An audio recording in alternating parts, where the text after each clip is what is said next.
Welcome back. For the Do Now today, you were explaining how the stock market works. Now, maybe you know, maybe you don't know. We will kind of get into this today. Our goal is to understand now that we have a job and we're making money, how do we save or invest that money? What do we do with the money once we have it, besides paying bills and things like that, which we'll get into next week. So, what's the best way to save your money, your current money, so that you have it later? That's essentially our question for today. Um, and one of the rules our economy sort of follows with this is no risk, no reward. Meaning, if you don't risk your money, you're not getting a big reward. You can't just take your money and assume it'll double or triple because you hit it in a safe. If you want your money to grow, to get bigger, you have to do something a little bit risky with it. You have to maybe invest it or do something with it um, so that it'll actually grow. So the question is, how much risk and how much reward do you want? How much of your money should you risk? What are the different risky options? What are the more safe options? And that's what we'll talk about today. So we'll start with the safer option. This is savings. Um, now you can save your money, in your home, in a safe or something. Um, that's not exactly as safe as it seems. You have quicker access to it, I guess.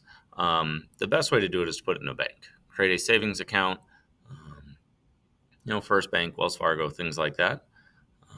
There is almost no risk at all. When you put this in there, it is safe. Even if the bank goes out of business, gets robbed, whatever it is, the federal government insures your money, so it's extremely, extremely safe. It's not going anywhere. But there's very little reward. You're only going to make like pennies of interest. You're not really going to grow that money. So if you're using a savings account, it's to keep that money safe, not for it to grow any larger. It's just going to stay essentially the same as it is. It does make small interest, but not much. That being said, most people recommend you keep a good amount of money in the savings account for potential emergencies. Right? Figure out how much your monthly bills are between rent, electricity, gas, cell phone bills, all those stuff. You should have like a month's worth of bills. That's how much money you should have saved up.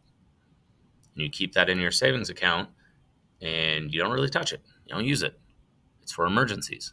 Now, obviously, if like you can't pay your rent, that's an emergency. You got to start using that money. But as soon as you spend it, your goal should be to get that money back. Right? You want to save money in case of emergency. And that's why savings accounts are safe, because that money will almost guaranteed to be there. You don't have to worry about it.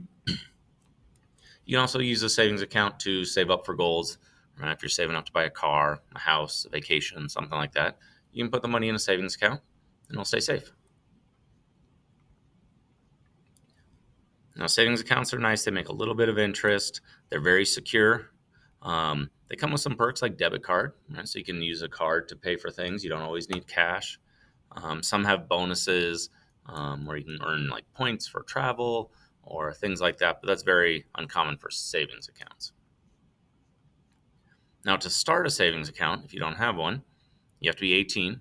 If you're under 18, that's fine. You just need a parent or guardian to co-sign everything with you.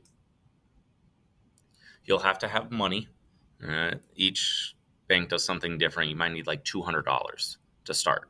And they'll have a minimum balance, meaning if you go below a certain amount, usually it's like $100 or whatever, they start charging you. They want to make sure you have at least some. They don't want you having zero in your savings account. So you need some money to start, and you need to keep some money in there.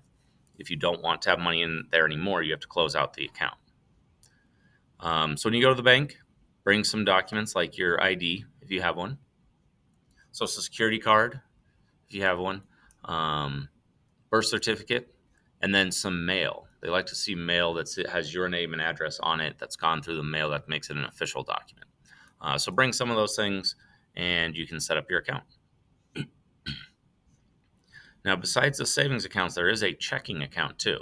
A checking account allows you to spend money a little bit easier. back in the day, savings account were just keeping money in there, and you had to write checks. You had to have a separate account that could take money and send it to other people. Now we're a little bit more advanced. You can get a debit card through your checking account, and make it a little bit easier to spend money. Most adults have both: a savings account for emergency, checking account for paying for things.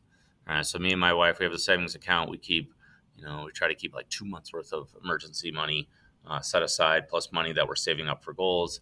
And then we have a checking account that pays for all our bills and everything we do. So we got sort of two accounts, and we have to manage and make sure we have enough money in both. All right, so that's the safe routes. A little bit risky routes would be investing in like the stock market. So the way the stock market works is you put money in, you buy stocks, you buy shares, basically buying a small ownership in the company, very small, 0.001%, right, of like Apple or McDonald's, whatever it is. You can become a small part owner. If that company does well, that stock, that piece of paper you own that says you're part owner, will be worth more than when you bought it. If the company does bad, well, then that paper is worth less. So when you invest in the stock market, your goal is to have those companies do well and the value of them to go up. We're going to watch a video of that in class. You can pause this one.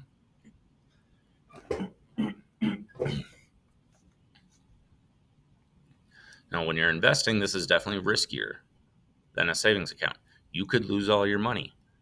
You could buy a stock that's going for $100 a piece, and then the company completely crashes and it goes for pennies a piece. Right? You could lose your money. But you could also get big rewards, meaning that company could double, triple in value, and you become very wealthy off of that when it comes time to sell them. Usually people do use this, the average people use this for long-term savings, meaning you're putting money in your 20s, 30s, 40s, slowly making money, and then when it's time to retire, you can pull that money out and use it as retirement funds. There are people who try to play the stock market and use it as a daily way of making money, but most people are like, this is a long-term savings account. It's riskier than, say, like a bank account, so it makes some money, but they're not going too risky. Like I said, most people are going to use this for retirement. The Social Security taxes you pay are probably not going to be enough to keep you supported in your old age, so you're going to want to create a savings account. If you've ever heard of 401k, that's just a tax code. Numbers and letter mean nothing. But it's a type of account you can have where you're investing money in the stock market for your retirement. IRA is the same thing, except you get taxed at a different time. Some jobs offer pensions if you're working for a government job, which is like a retirement program as well. All right, so your goal today is to read a little bit more about investing in retirement and answer some questions. When you're done, you can use makeup work, finish your competency, do corrections, things like that.